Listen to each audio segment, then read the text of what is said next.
onde Deus usava ele para ganhar vitórias. A Bíblia diz que ele era chefe do exército do rei da Síria. Era um grande homem diante do seu Senhor. Ou seja, ele não era qualquer um. Ele era um homem. A Bíblia vai dizer que ele era muito respeitado. Ou seja, aonde Naamã chegava, as pessoas reconheciam ele como um grande homem.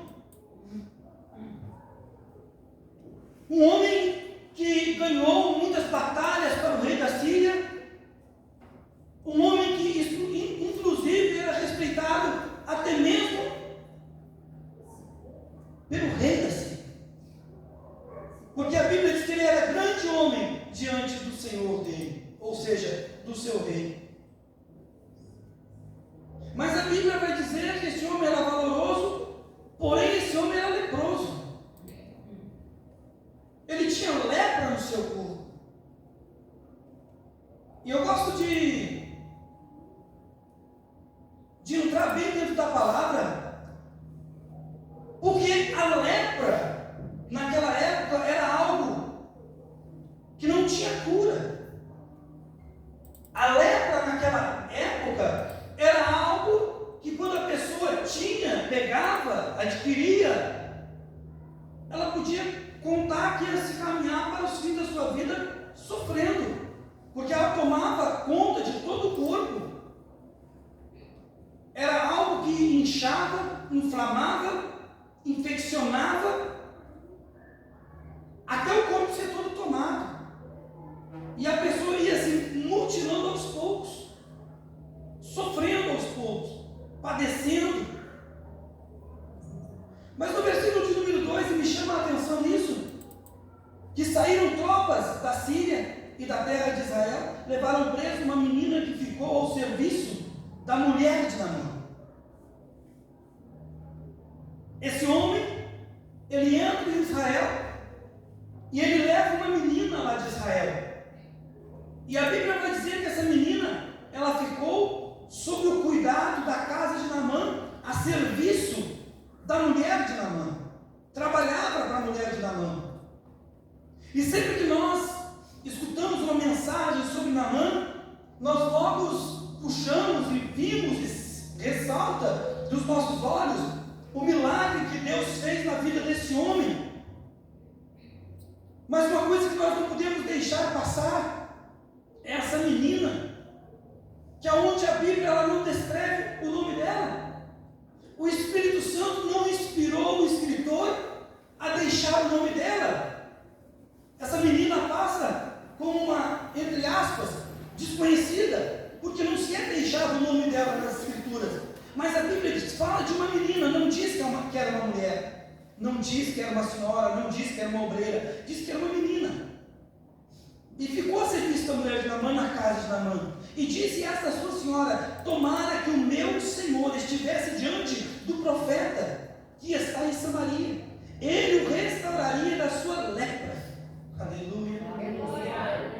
Essa menina lá, cativa, trabalhando como escrava na casa de Naamã. Essa menina, ela olha para Naamã e ela vê o sofrimento de Naamã. Ela vê o quanto Naamã está sofrendo, o quanto Naamã está padecendo. Porque por mais que Naamã tivesse posição, por mais que Naamã fosse um grande homem diante dos homens, Naamã sofria por dentro. Por mais que Naamã fosse um homem respeitado diante de uma multidão, quem sabe quantas pessoas seguiam Naamã e tinham honra em seguir Naamã, mas só Naamã sabia o que ele sofria por dentro. Só Naamã sabia o quanto era dolorida as noites em claros. Só Naamã sabia dentro dele como é que ele estava. E se nós nos dirigirmos para muitas pessoas de hoje, se nós olharmos muitas pessoas hoje pelas redes sociais, se nós olharmos muitas pessoas hoje na parada, no nosso convívio secular, nós nós vamos ver muitas pessoas que aparentemente estão bem. Nós vamos ver muitas pessoas com um sorriso largo no rosto. E eu sempre brinco que a pessoa ela pega o telefone e ela, para tirar uma selfie, ela posta um sorrisão no rosto. E ela posta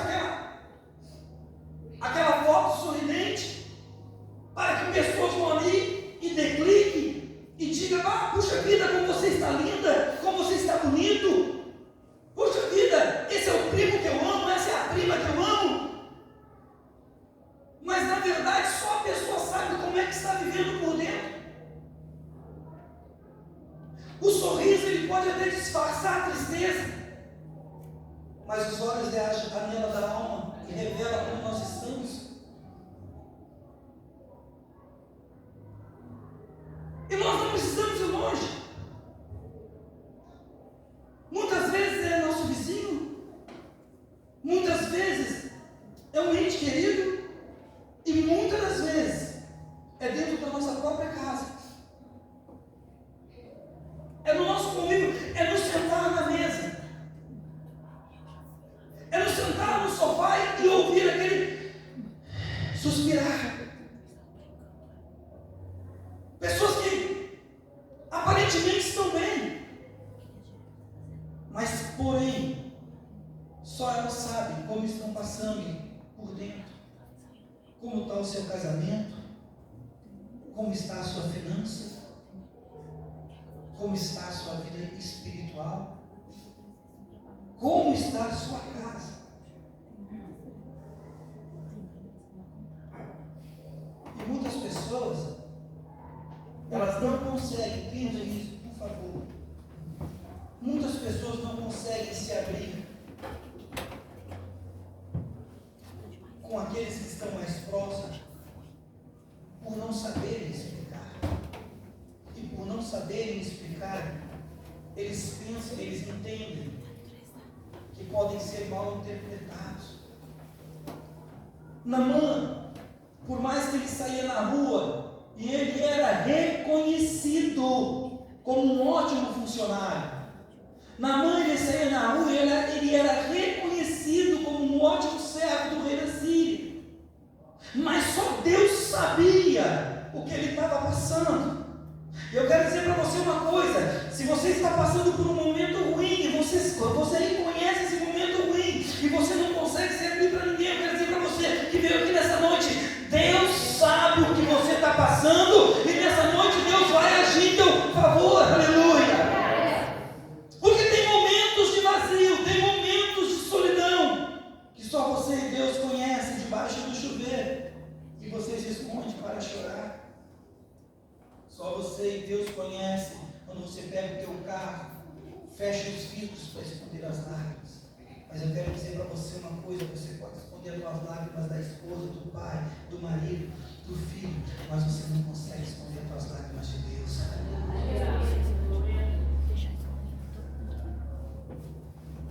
Essa menina, ela percebeu que Naamã estava sofrendo. Essa menina, ela viu que o que Naamã estava passando não era bom.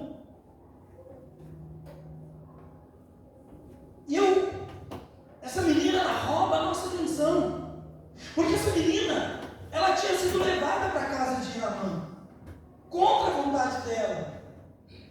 Mas mesmo lá na casa de Naamã, ela vai lembrar que existe um Deus poderoso. Ela vai lembrar que o Deus que ela serve pode agir na vida daquele homem, aleluia. Essa mulher, ela não vai guardar algo, essa mulher não vai guardar ódio, ela não vai guardar rancor, ela não vai guardar amargura. Essa menina, ela vai falar do poder de Deus.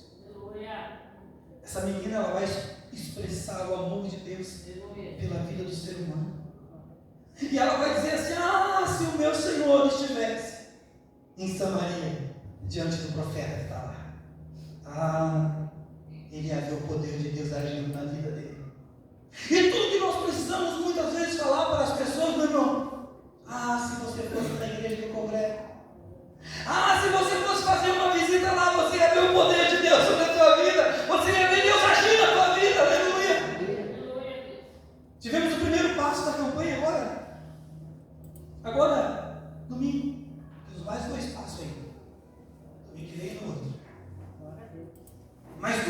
somente demos o primeiro passo. E hoje eu ainda estava lendo algumas mensagens, meu irmão me mandou uma mensagem antes do meio-dia. Ele disse: pastor, Deus já abriu as portas aqui. Porque até agora eu não parei de trabalhar, cliente atrás de cliente. Chegou, aleluia, glória a Deus. Um Deus que abre portas, um Deus que cura, um Deus que sai. Assim como nós um dia chegamos na igreja triste, abatido, tem muitas pessoas sofrendo nesse mundo, meu irmão. Se você é uma pessoa que está sofrendo nessa noite, Deus vai te tocar. Mas tem muitas pessoas que estão sofrendo nesse mundo.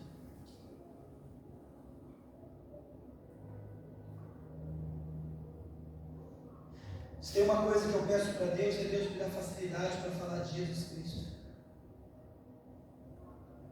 Porque às vezes a gente não fala e a gente acaba perdendo o que a gente não queria perder. Eu me lembro que um dia eu entrei na casa de um cliente, entreguei a mercadoria para ele. Eu virei as costas. Isso são cerca de 8 anos atrás. Eu virei as costas e ele disse: Alex, espera um pouquinho. Eu disse: pois não. Ele olhou para mim e disse assim: não, deixa, nada. Saí, continuei a trabalhar.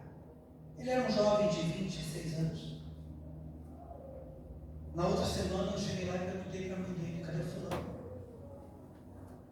Fulano se informou. Fulano tirou a própria vida. Aquilo me deu um baque. Porque eu não entendi por que ele me chamou de volta. Ele sabia que eu era cristão. Ele sabia que eu servia a Deus. Mas eu não tive a perspecção, eu não tive para falar de Jesus para aquele rapaz. Depois disso, sempre que eu posso, eu sempre toco em Jesus. Eu sempre tento de alguma forma quebrar o gelo para falar de Jesus.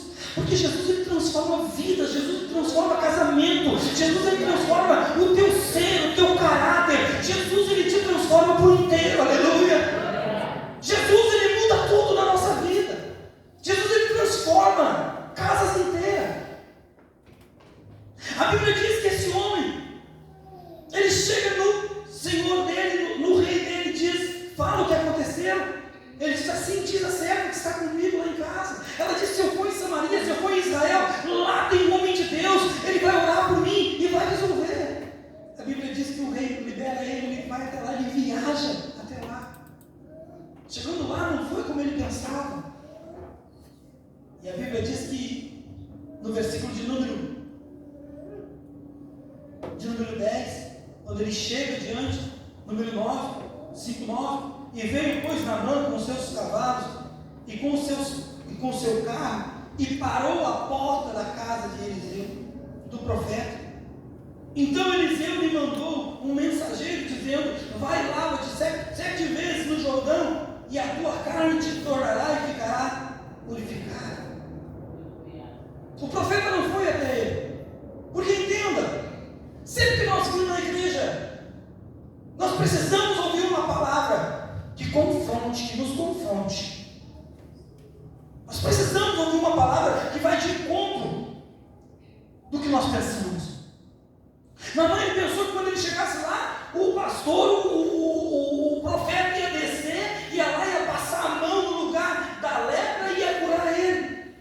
O profeta nem foi receber ele. O profeta manda um mensageiro e diz assim: ó, manda ele ir no Jordão. Por que ele manda ir no Jordão? A palavra Jordão, o significado da palavra Jordão diz descer, ou aquele que desce. Por que Deus diz para ele: desce ao Jordão? Porque Naamã precisava descer um pouco. Naamã estava acostumado a ser bajulado. Naamã estava acostumado a ser respeitado de tal forma que todo mundo se inclinava para ele. E tem uma coisa que nós temos que entender: diante de Deus, grande, pequeno, rico, pobre, gordo, magro, com autoridade ou sem autoridade, diante de Deus, todos nós somos iguais. Aleluia. Deus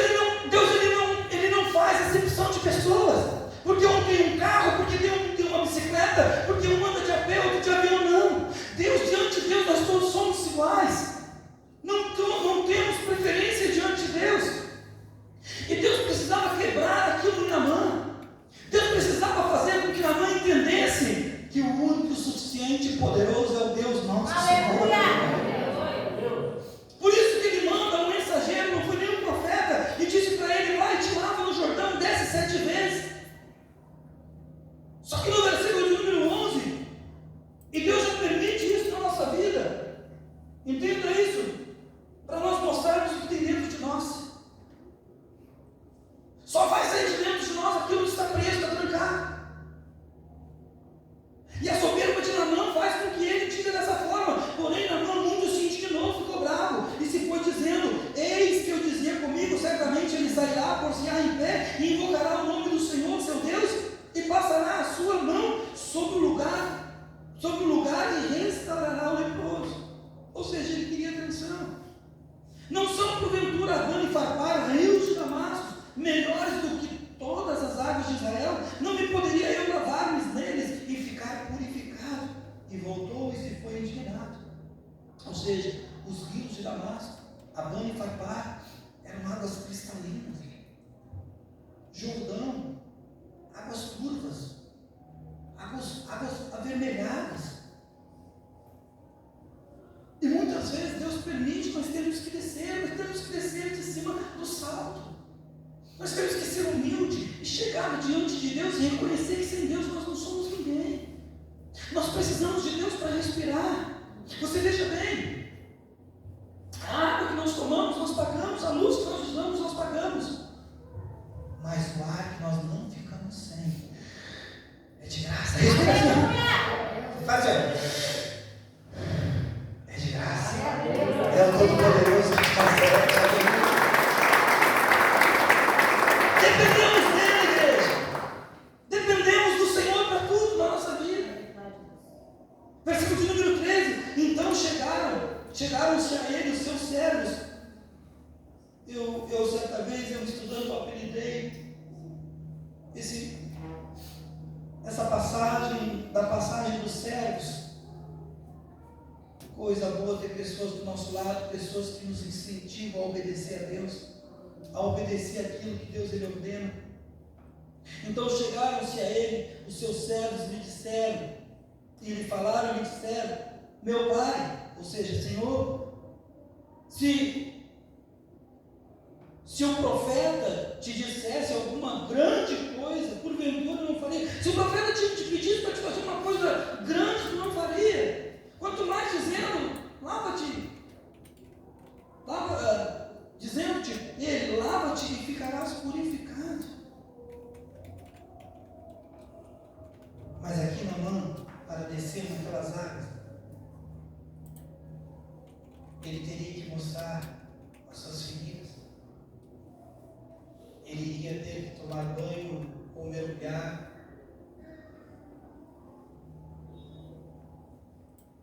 Diante dos seus servos, e ali eles iriam ver o problema gravíssimo de Naamã.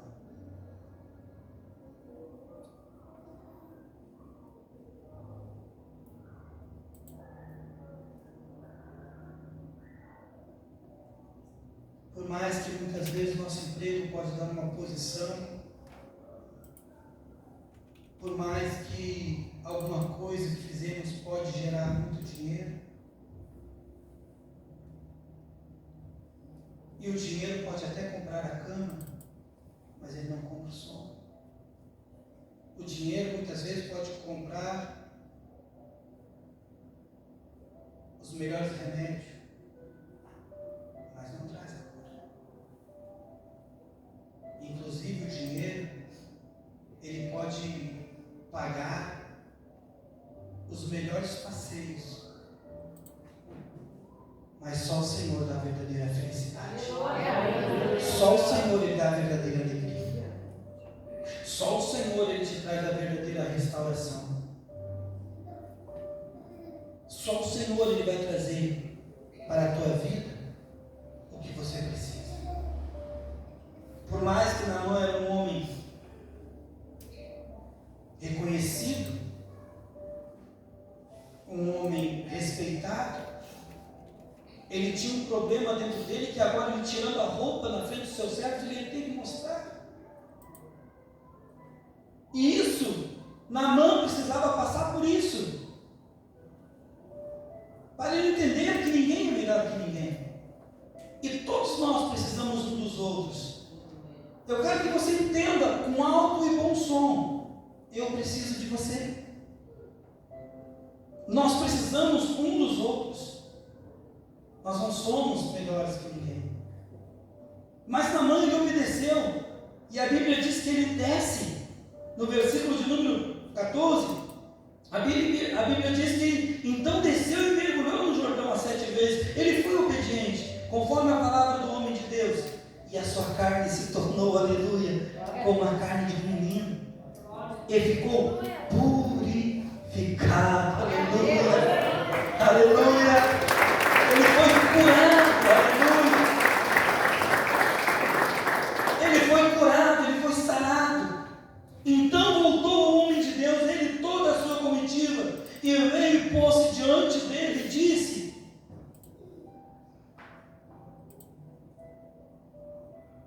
versículo de número 1. E Naamã, chefe do exército do rei da Síria, era um grande homem diante do seu senhor, e de muito respeito, porque por ele o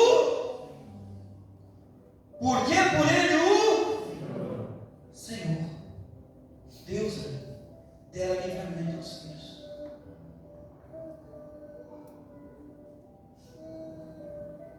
Sabe por que você não morreu quando tinha que morrer?